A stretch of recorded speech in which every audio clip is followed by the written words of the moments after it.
અને શિક્ષણ છે એ શ્રેષ્ઠ છે. આ પુરુષાર્થમાં આપણે એક સંસ્કાર સાથેનું જે આધ્યાત્મિકતા છે, જ્યાં શિક્ષણનું કાર્ય એકદમ ક્વોલિટીવાળું એટલે ગુણવત્તાવાળું શિક્ષણ મળે છે, આ બધા વિચારો મોદી સાહેબના અમારા હતા એ અહીં સાર્થક થઈ રહ્યા છે.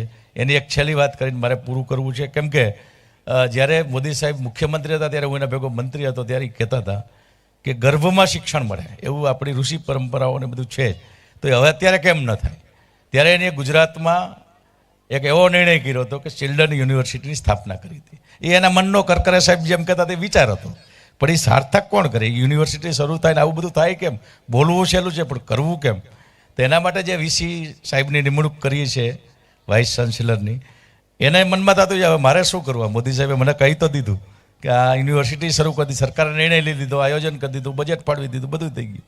પછી એની મને કહેતા આનંદ છે કે આખા ગુજરાતમાંથી 5 સ્કૂલો પસંદ કરીને કે આમાં કોણ કરી શકશે, એની ક્યાંકથી ફીડબેક લીધા છે. તો એમાં એક પુરુષાર્થ હતી, આપણું ગૌરવ છે. આપણી પુરુષાર્થ શાળાને ન્યાયની બોલાવ્યા હતા ચિલ્ડ્રન યુનિવર્સિટીમાં કે તમે ગર્ભ શિક્ષણવાળું આ મોદી સાહેબનો જે વિચાર છે એ આ શાળામાં અમને લાગે છે કે તમે કંઈક મહેનત કરી શકશો.